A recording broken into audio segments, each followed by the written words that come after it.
당신과 세계의 과거, 현재, 미래를 보는 창. 반갑습니다. 워킹바이블 연구소장 송영노 목사입니다. 오늘도 우리에게 귀하고 아름다운 날을 주셨는데 하나님 말씀을 묵상하고 상고하고 찬송하고 기도로 시작하게 하심을 감사합니다. 워킹바이블 연구소는 일선에서 수고하는 우리 목회자님들과 성도들의 필요를 공급하고 세워갑니다. 구독, 좋아요, 알람 설정을 누르시면 새 영상을 쉽게 볼 수 있고 모두 무료임을 알려드립니다. 신앙생활의 딜레마를 다루겠습니다. 예수님은 포도주를 마셨나요? Our Father in heaven, hallowed be your name. Your kingdom come, your will be done on earth as it is in heaven. Give us today our daily bread. Forgive us our debts, as we also have forgiven our debtors. And lead us not into temptation, but deliver us from the evil one. For yours is the kingdom, and the power, and the glory, forever. Amen. 크리스찬 음주의 문제에 대한 여러 가지 영상들이 있죠. 술에 대한 성경 말씀이 궁금해요. 이게 아주 관심이 있는 주제입니다. 또 기독교인과 술을 하면서 기독교와 술에 대한 시원한 정리라고 했습니다. 여기에서 밑에는 술을 마시고 안 마시고가 중요한 것이 아닙니다 라고 했죠. 그러니까 사실 이것이 방향이 어떠한지를 우리가 벌써 이것만 봐도 알 수가 있습니다. 여기 참맘바라는 이제 채널이 있죠. 6,250명이나 이렇게 봤네요. 조회수는 12,000이네요. 술과 담배를 해도 괜찮은 이유 그랬어요. 음주 문제를 달았는데 술 해도 괜찮다, 담배를 해도 괜찮다라는 것을 여기 이제 이렇게 올리지 않았습니까? 또 밑에는 한국 교회만 유독 술에 예민한 거 아닌가라고 이렇게 했어요. 그러니까 기독교와 술하면서 한국 교회만 유독 술에 대해서 예민한 거 아닌가. 그러니까 한국 교회가 지금 뭔가 좀 오류가 있고 잘못했다 그런 뜻이죠. 우리가 이래서 여기 사실 이것이 사소한 문제 같은데 사소한 문제가 아니라는 것을 우리가 알아야 됐죠. 여기 저와 함께 인터넷 교회에서는 대식가 술꾼이라 불린 예수님 그랬죠. 그러니까 바리새인들이 예수님을 대식가, 음식을 탐하는 자, 또 술을 즐기는 자, 포도주를 즐기는 자라고 이렇게 불렀는데 그것을 이제 기정사실화 이렇게 했죠. 그래 천국에서도 마시는 포도주 이렇게 했습니다. 그럼 바리새인들은 예수님께서 말씀하시기를 독사의 자씨라고 불린 자들이거든요. 그 마음과 자세와 모든 관점이 잘못되는데 그들의 말을 이렇게 그대로 인용을 해서 그렇게 이제 인정했다는 거죠. 뒤에 이 부분을 다루겠습니다. 여기 또 예수님도 물을 포도주로 만드시는데 그랬어요. 이게 사실이에요. 물을 포도주로 만드셨어요. 왜 우리는 마시면 안 되냐 이런 뜻이죠. 그러니까 이게 자연이 어떻게 했냐면 예수님께서 물로 포도주를 만드셨기 때문에 예수님께서 포도주도 마셨다고 기정사실화했고 우리도 마시면 문제가 안 된다는 것을 이렇게 영상으로 했다는 거죠. 여러분 그것이 사실일까요? 우리가 성경을 깊이 다각도로 퀴즈하지 않으면 일부분을 보면 여러 가지 많은 오해가 있을 수가 있습니다. 그래서 이 문제가 사소한 것 같지만 사소한 문제가 아니라는 거죠. 왜냐하면 누구도 관련이 되어 있냐면 우리 구주 예수 그리스도도 관계가 있기 때문에 매우 중요하다는 것입니다. 그래서 우리가 첫 번째 단추로서요. 예수님은 포도주, 술을 마셨는가라는 주제가 아주 단순한 것 같지만 이게 단순하지가 않습니다. 이게 매우 중요하다는 것입니다. 왜냐하면 이것은 만일 주님이 포도주를 마셨다고 하면 자연히 또 크리스찬들도 기독교인들도 술을 마셔도 된다는 그 논리가 성립된다는 거죠. 그래서 오늘날 많은 사람들이 어떻게 생각하고 있습니까? 아니면 여러분은 어떻게 생각하고 있습니까? 그래서 사소한 것 같으면서도 사소하지 않은 아주 깊은 주제라고 하는 것을 우리가 다시 한번 기억할 필요가 있습니다. 대부분의 경우를 보게 되면요. 예수님이 그 포도주를 마셨다고 단정합니다. 여러분 그것이 사실일까요? 여기 영상에도 보게 되면 신학 펀치 주제가 예수님과 루터도 마신 술 마시면 안 되나요? 라고 했습니다. 여기 보니까 예수님께서 포도주를 마셨다고 기정사실화하고 있죠. 루터가 술을 마신 것은 팩트일 것입니다. 우리의 주제는 바로 뭐냐면 예수님께서 과연 술을 마셨는가 포도주를 마셨는가라고 하는 주제입니다. 이게 그렇게 단순하지가 않아요. 우리가 성경을 깊이 상고하고 QST하게 될 때 온전한 실체를 알 수가 있습니다. 그래서 우리 다음 주 월요일 다음 영상에서는 기독교인은 술을 마시면 안 되는가 그 두 번째 주제를 우리가 깊이 한번 QST하겠습니다. 예수님께서 이 첫 번째 표적을 갈릴리 가나 혼인잔치집에서 행하셨죠. 그때 물로 포도주를 만드셨습니다. 그렇다고 하면 주님이 이 연회에서 그 포도주를 마셨는가라는 것을 우리가 살펴보겠습니다. 여기 성경을 보면 요한복음 2장이죠. 연회장은 물로 된 포도주를 맛보고도 어디서 났는지 알지 못하다 그랬습니다. 여기 예수님께서 물로 포도주를 만드셨어요. 그리고 10절 말하기를 사람마다 먼저 좋은 포도주를 내고 취한 후에 낮은 것을 내거늘 그대는 지금까지 좋은 포도주를 두었도다 하니라 라고 했습니다. 여기 연회장의 말을 통해서 보게 되면 이것이 분명히 물이 변해서 포도주가 됐다는 것을 우리가 알 수가 있죠. 그래서 예수님은 항아리에 물을 채우라 하셨고 아구까지 채웠죠. 또 그것을 떠서 연회장에게 갖다 주라 그랬습니다. 떠서 갖다 줬거든요. 연회장의 포도주를 맛봤어요. 그러니 감탄했어요. 사람의 예를 따진다고 하면 처음에는 좋은 것을 주고 취한 후에는 잘 맛을 알지 못하니까 이제 덜한 것을 내는데 그대는 지금까지 좋은 포도주를 두었다고 말해. 예수님께서 만드신 것을 모르고. 그래서 이것은 표적이라고 하는 것은요, 이런 일을 실제 행하셨다는 겁니다. 상징이 아닙니다. 실제로 행하셨는데 그것이 전부가 아니라 이 플러스 알파가 있다는 거예요. 영적인 의미가 있다고 하는 사실이죠. 주님께서 오늘 보이시고자 하는 그 하늘의 그 진리가 있다는 사실입니다. 그래서 우리가 주안점을 둬야 될 것은 이런 부분이 아니라 그러니까 팩트를 한번 체크하면서 퀴즈티 하자는 겁니다. 예수님께서 물로 포도주를 이제 만드셨는데 이게 포도즙인가 포도주인가라는 논란에 대해서 우리가 정리하자는 것입니다. 여러분, 예수님께서 만드신 것이 포도즙이었을까요? 포도주였을까요? 예, 포도주입니다. 연회장이 것을 맛보고 알지 않습니까? 포도주를 만드신 거예요. 그렇기 때문에 자연히 포도주를 만드셨기 때문에 예수님께서 그 포도주를 마셨다고 이렇게 생각한다는 사실이죠. 그래서 물로 포도주를 만드셨기 때문에 포도주를 마셨다고 단정하는 것은 여러분 확실한 증거입니까? 저도 군대 시절에 고참들이 울타리 넘어서 부대 울타리 넘어서 이제 술을 사온 적이 있어요. 여러분 제가 술을 이제 소주를 사왔는데 소주를 마셨을까요? 안 마셨을까요? 예, 안 마셨습니다. 저 이때까지 술을 마신 적이 없습니다.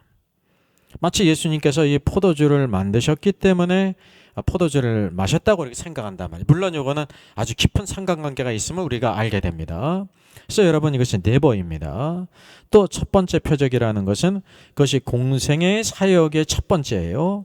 그래서 이 사역이기 때문에 여기 중요한 오늘도 하나님의 역사를 나타나시는 것이지 주님께서 그것을 이렇게 마셨다는 것이 아니에요. 쉽게 얘기를 한다고 하면 마태복음에서는 주님께서 산상수훈의 가르침을 가르친 다음에 문둥병자를 고치셨거든요. 그러면 예수님께서 문둥병을 고치셨다는 것은 예수님께서 문둥병자라는 것입니까? 아니라는 거예요. 이렇게 주님께서 행하셨다고 하는 사실이에요. 오늘도 우리들의 상태가 이러한데 그것을 고치셨다는 거죠. 여기도 마찬가지예요. 이 혼인잔치집에서 포도주가 떨어진 것은 있을 수 없는 일인데 그것이 벌어지지 않습니까? 그때 바로 주님께서 그 일을 이와 같이 행하셨다고 하는 것을 이게 주님의 사역이라는 것을 우리가 알아야 합니다. 그래서 또 다른 여러 가지 증거들을 QST할 필요가 있죠. 그래서 여기에서 예수님께서 포도주를 만든 것이 확실하지만 포도주를 이제 드셨는가 안 드셨는가라는 것은 이 부분을 통해서 확증되어지지 않습니다. 대부분의 경우 저는 확증이 되죠. 왜? 다른 모든 부분들은 다 QST이기 때문에 알고 있지만 하나하나 그것을 우리가 수학 문제를 풀듯이 논리적으로 하나씩 한번 참고해 보겠습니다. 여기 가나 혼인잔치 포도즙에 대해서 이 정동수 목사께서 견해가 있습니다. 성경을 잘 이렇게 가르치는 이제 목회자인데 이렇게 얘기를 합니다. 요한복음 가나의 혼인잔치에서는 물을 와인으로 변화시킨 기적이 기록됐습니다. 그래서 킹제임스 흠정적 성경을 제외한 모든 한글 성경에 와인을 포도주로 번역함으로써 예수님이 술을 드신 것으로 이해함으로 많은 크리스찬 애주가를 양산하고 술 문화를 합리시키는 구절이 되었습니다. 그랬습니다. 그래서 술이 발효에 쓰이는 효모인 누룩은 성경 전체에서 악의 상징으로 사용됐습니다. 그래서 여기서 딜레마가 바로 무엇이냐면, 주님께서 이것을 포도주를 만드셨다고 하면 예수님께서 술을 드신 걸로 이해하기 때문에 이제 포도주를 만든 것이 아니라 포도즙을 만든 것이다, 그런 이제 의미가 있습니다. 제 그런 이해가 좀 있습니다. 이 팩트 체크를 한번 퀘스트 해보죠. 포도주로 번역된 오이노스는 포도즙이나 포도주를 의미합니다. 그러니까 문맥에 따라서 포도즙이고 포도주로 쓰여지는 거예요. 성경에서 포도주에 대해서 긍정적이지 않게 여겼습니다. 슈어일까요? 네버일까요? 예, 슈어예요. 긍정적이지가 않습니다. 누룩은 성경에서 악의 상징으로 쓰여졌습니다. 슈어일까요? 네버일까요? 예, 슈어예요. 혼인잔치에서 포도즙을 만든 것이다. 슈어일까요? 네버일까요? 혼인잔치에서 포도즙을 만든 게 아니에요. 예, 제가 말씀드렸는데 이것은 분명히 포도주를 만든 것입니다. 연회장의 그 증거를 통해서도 우리가 알 수가 있다는 것이죠. 그래서 여기 포도즙이 아니라 포도주를 만들었다는 것을 알아야 합니다. 그래서 여기서 매우 평범한 것 같지만 이 부분이 매우 깊고 심오한 주제라는 거죠. 왜냐하면 예수님께서 이렇게 포도주를 만드셨는데 우리는 이해가 예수님도 포도주를 드셨다고 이렇게 마셨다고 생각하지만 예수님께서 포도주를 마시지 않았다는 거예요. 근데 주님께서 그 일을 행하신 것은 어떤 의미 나는 것에 대해서 우리가 퀘스천 마크를 달기 때문에 이해하지 못한다는 사실이죠. 이거를 하나씩 우리가 찾아볼 것입니다. 예, 우리 민수기 6장에 나실인의 법이 있습니다. 민수기는 모세오경에 들어가지 않습니까? 그래서 성경의 어떤 주제든지 하나님께서 첫 번째 주신 말씀이 모세오경이에요. 굉장히 중요해요. 기초가 되고 그 다음에 이제 선지서가 있고 또 선지서도 있고 역사서도 있고 복음서도 있고 그 서신서가 있고 마지막 이제 계시록이 있죠. 그래서 반드시 어떤 주제든지 모세오경의 그 기초 모판이기 때문에 있다는 거예요. 그래서 중요한 말씀이에요. 여기 이제 이스라엘 자손에게 전하여 이르라, 남자나 여자가 특별한 서원과 나실인의 서원을 하고 자기 몸을 구별하여 여호와께 드리려고 한다고 하면 이제 너희는 이렇게 하라고 말씀을 주신 거예요. 포도주와 독주를 멀리하고 포도주로 된 초나 독주로 된 초를 마시지 말고 포도즙도 마시지 말고 생포도나 건포도도 먹지 말라. 자기 몸을 구별하는 모든 날에는 포도나무 솟아는 씨나 껍질이라도 먹지 말라 그랬습니다. 이게 다른 부분도 있죠. 삭도를 대지 않고 머리를 깎지 않고 또 이제 자기 몸을 구별하는 동안 주검을 가까이지 않는 문제도 있는데 우리는 포커스가 지금 여기 포도주에 있기 때문에 이거를 한번 살펴보겠습니다. 팩트 체크 퀘스트예요. 여러분, 나실인의 서원이라는 것은 매우 적극적인 의미라는 것이요. 하나님께서 기뻐하시는 법이라는 것을 우리가 첫째 알아야 합니다. 왜냐하면 이스라엘 자손 가운데 구원받은 이스라엘 백성들 가운데 그 자기 몸을 구별해서 여호와께 드리고자 하는 사람이 있다고 하면이라고 말씀하셨습니다. 이런 사람이 있어야 할 것을 주님께서 원하신다는 거죠. 여호와의 갈망이에요. 이런 헌신이 있기를 원하신다는 거지. 내가 이제 내 몸을 구별해서 여호와를 위해서 온전히 드려야 되겠다, 이런 소원이 있게 될 때 이런 법을 따라 생활하는 거죠. 특별한 의미가 바로 뭐냐면 그 당시에는 하나님께서 모두 다 제사장이든지 레위인은 지명하여 부르셨습니다. 하나님께서 일하시는 방법이에요.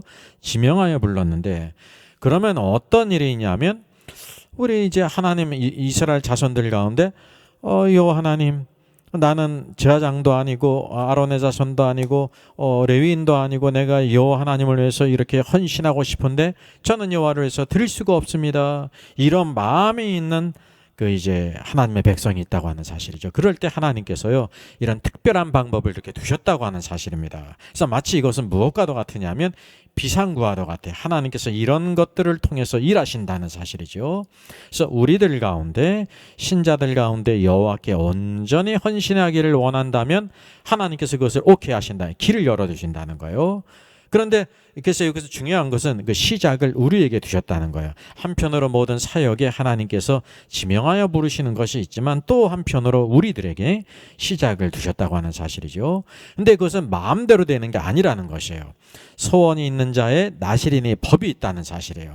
하나님께서 세우신 원칙이 있어요. 그냥 그런 마음이 있다고 그래가지고 마음대로 하나님을 섬기는 것이 아니라 이제 하나님께서 주신 그 원칙을 따라서 이렇게 구별되어야 하게 될 때 쓰임 받을 수 있다고 하는 사실이죠. 그래서 여러분 이 부분이 매우 깊고 심오한 주제라는 것입니다. 우리 알다시피 구약에서 나실인이 누가 있습니까? 예, 사무엘이 나실인이에요.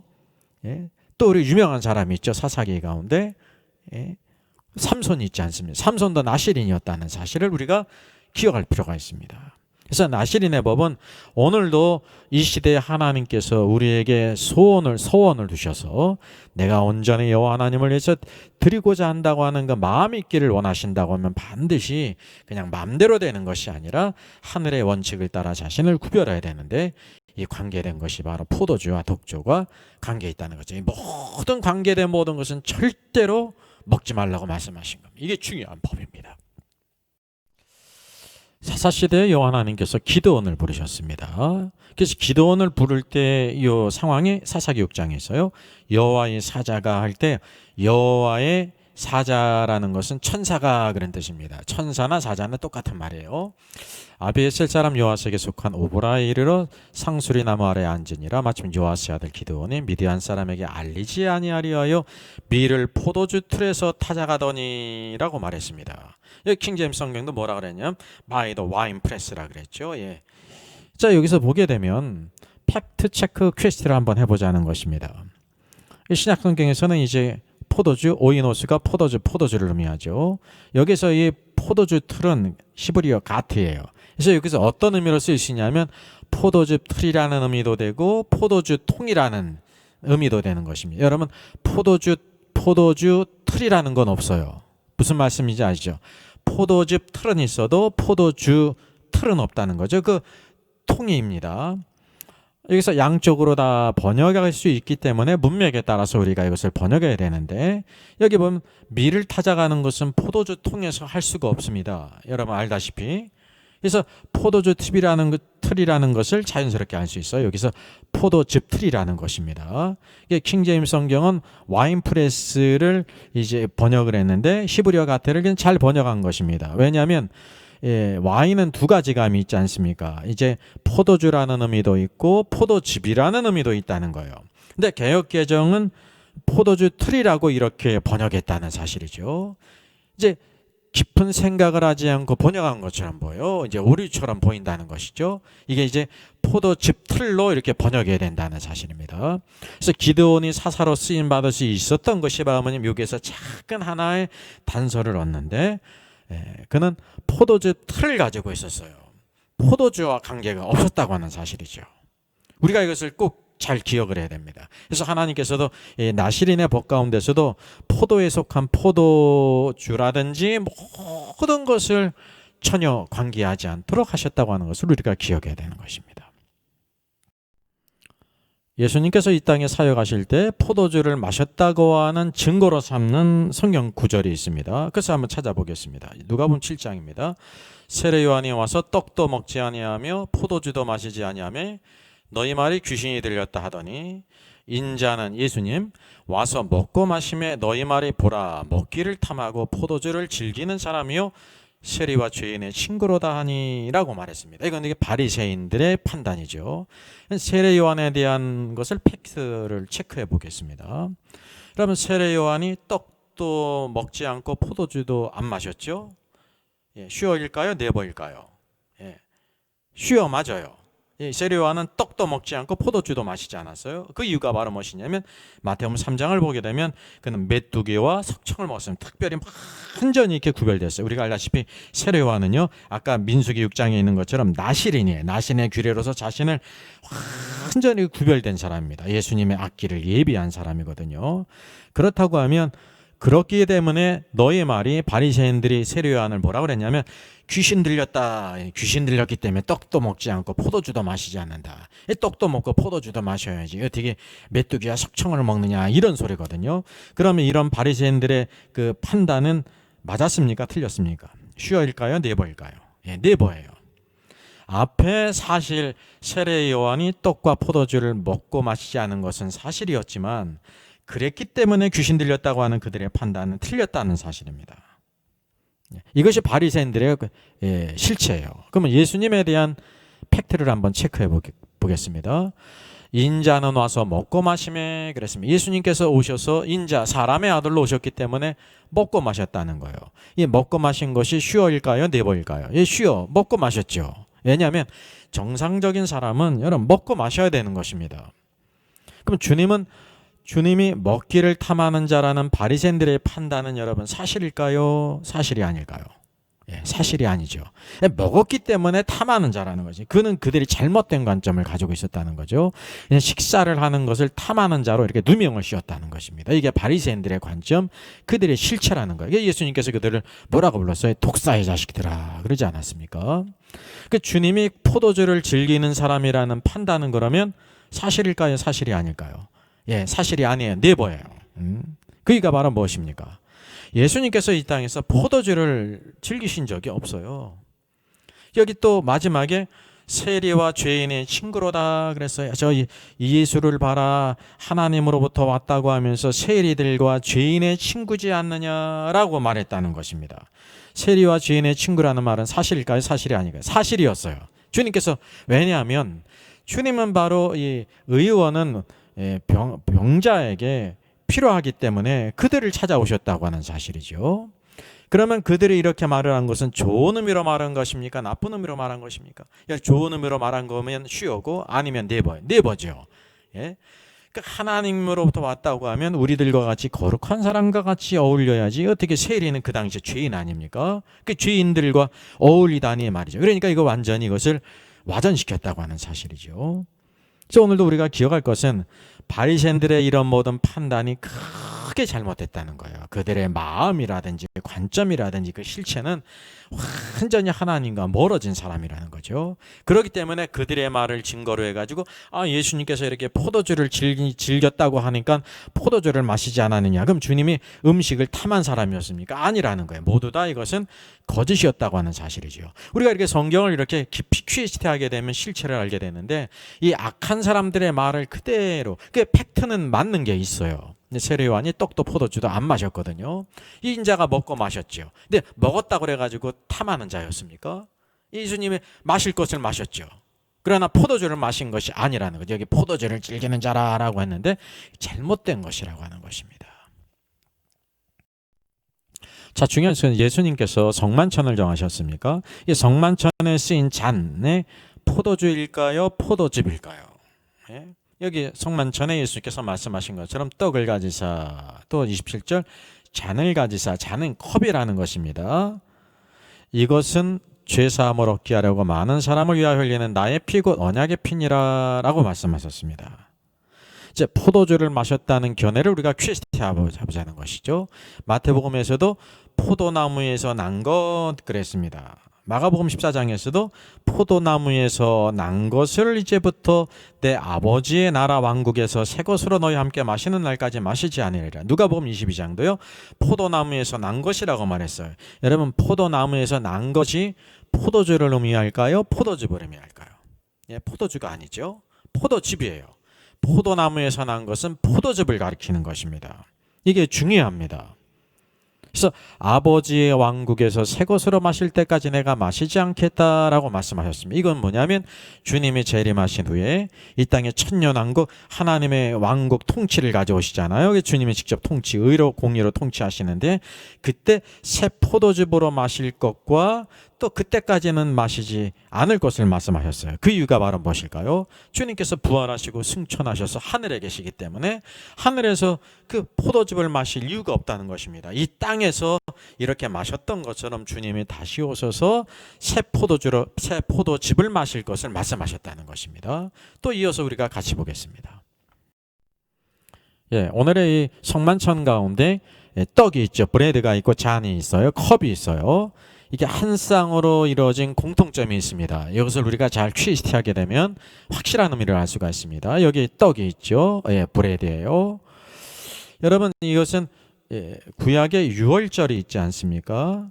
구원의 놀라운 예표인데 그것은 무교절로 이어진다는 거예요. 그래서 출애굽기 12장을 보게 되면 누룩을 넣지 않은 무교병을 꼭 먹어야 될 것을 말씀했습니다. 6월절은 바로 무교절로 이어지는 것입니다. 그래서 첫째 18절 첫째 달 그날 열 나은 날 저녁부터 21일 저녁까지 너희는 무교병을 먹을 것이요. 무교병이요 누룩을 넣지 않은 떡이라는 것입니다. 이것을 먹으라는 것을 말씀하셨습니다. 둘째 그 다음에 19절 이래 동안은 누룩이 너희 집에서 발견되지 아니하도록 하라. 심지어 누룩이 넣지 않은 떡을 먹을 뿐만 아니라 누룩이 그 집에서 발견되지 않도록 하라는 것입니다. 얼마나 하나님께서 확실하게 말씀하십니까? 그리고 심지어 유교물을 먹는 자는 누룩이 들어간 그런 식품을 먹는 자는 타국인이든지 본국이든지 난자를 막론하고 이스라엘 회중에서 끊어지리라 이렇게 단호하게 누룩을 금지하셨다는 거예요.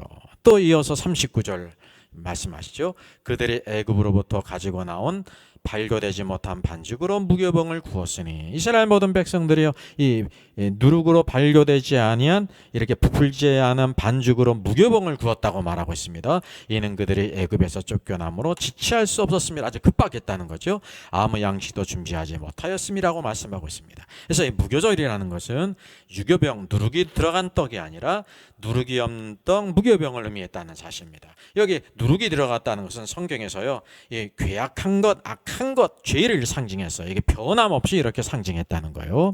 그래서 여기 이제 떡이 있고 또 여기 잔이 있잖아요. 예? 여러분 이 잔은 포도즙일까요? 포도주일까요? 포도즙이라는 것은 발효되지 않은 것입니다. 그죠? 그냥 포도를 으깨면 바로 나온 게 포도즙이에요. 누룩이 들어가지 않은 것입니다. 포도주는 말은 뭐냐면 이렇게 누룩이 들어감으로 해서 발효된 것입니다.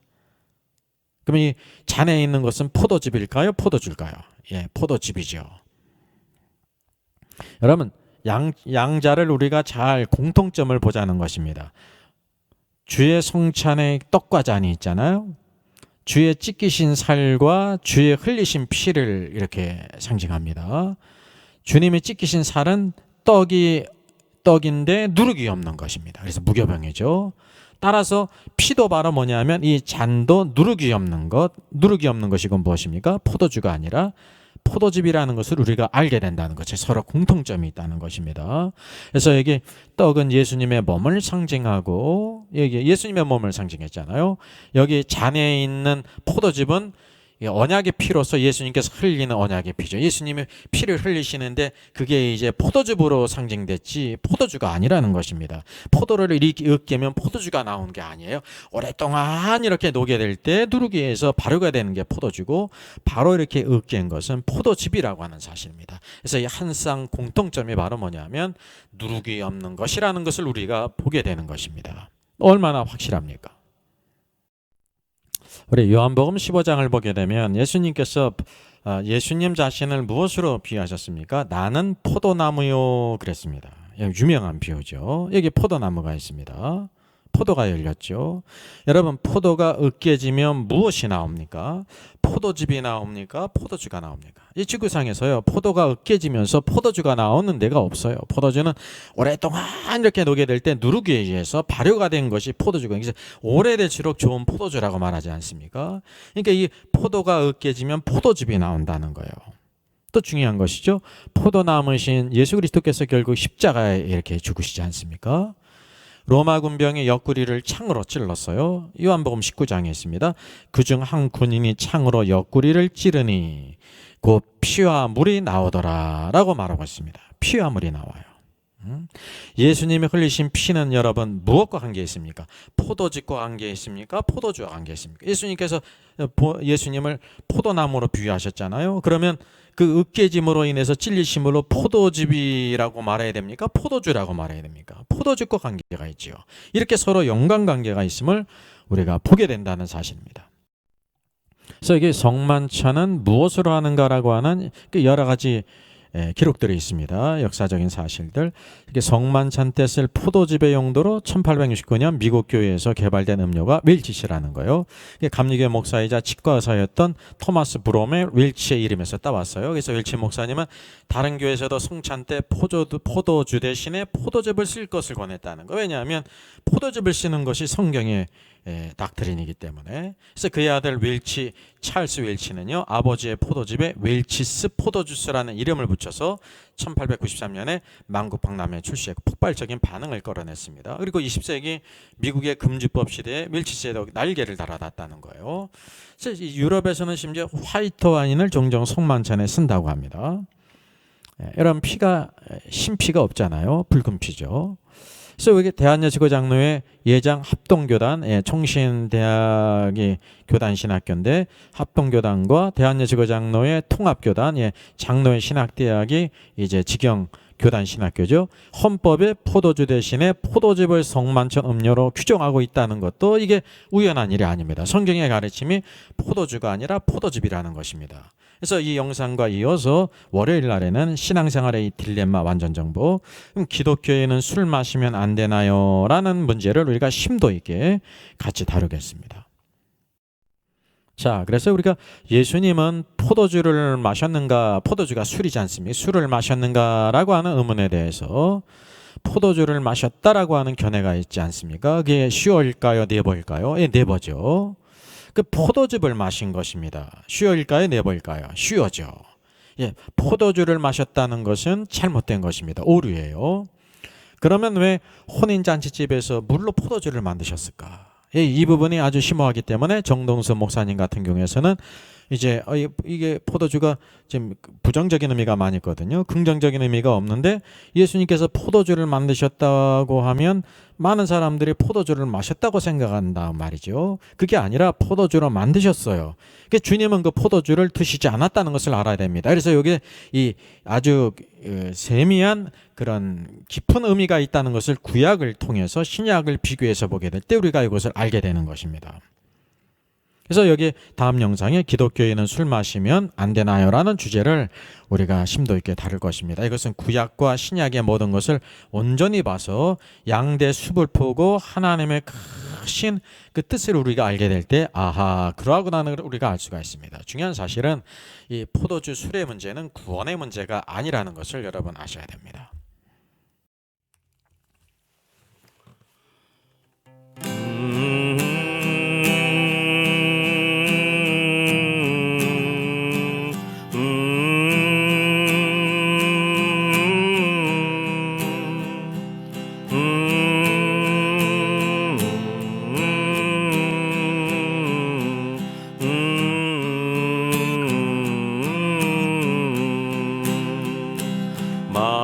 만왕의 왕 내 주께서 왜 고초당했나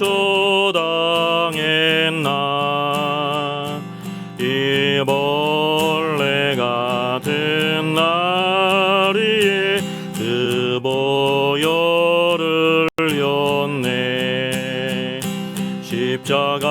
십자가 내가 처음 볼 때에 나의 맘에 큰 고통 사라져.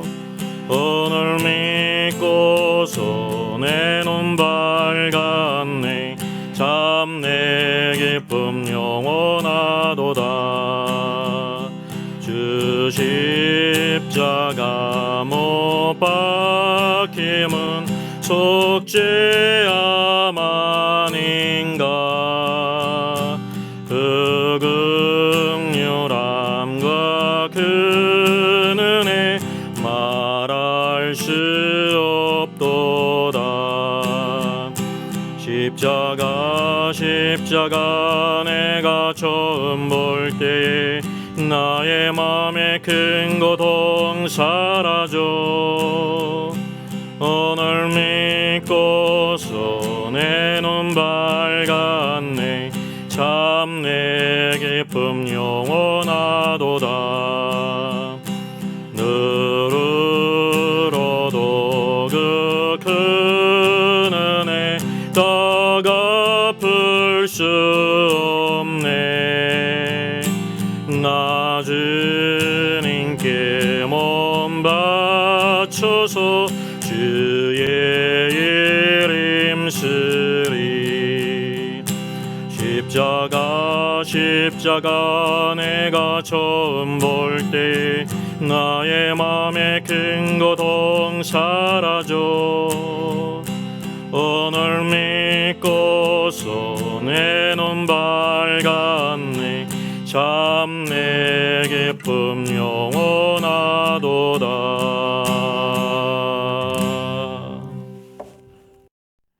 사랑의 하나님 감사합니다. 한 주간도 수고하고 애쓴 주의 모든 성도들을 축복하시며 또 이 아침도 주의 말씀을 또 이렇게 QST하고 또 찬송하고 기도하게 하시니 감사합니다.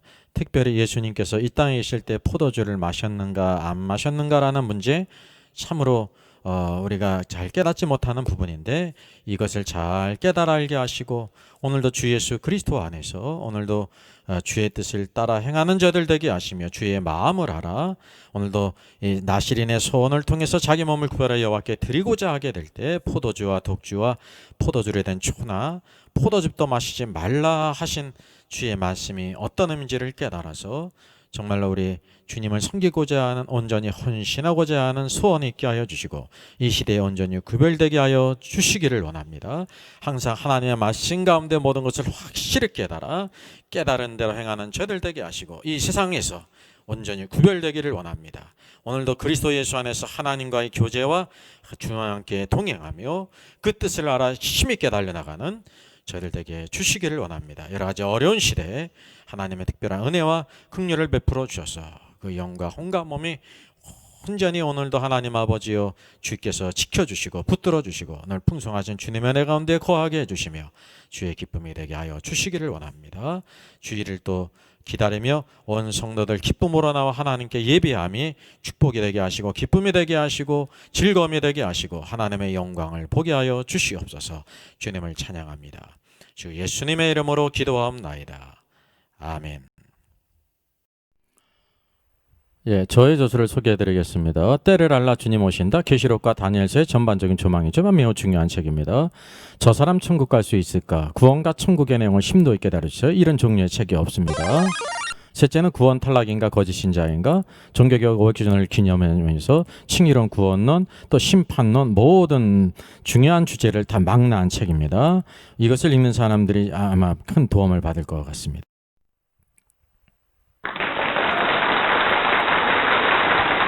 수고하셨습니다. 워킹바이블 연구소는 일선에서 수고하는 목회자님들과 성도들의 필요를 공급하고 세워갑니다. 매일 업로드가 되고 있습니다. 내일 영상을 참조하면 되겠습니다. 구독, 좋아요, 알람 설정을 누르시면 새 영상을 쉽게 시청할 수 있고 모두 무료입니다. 감사합니다.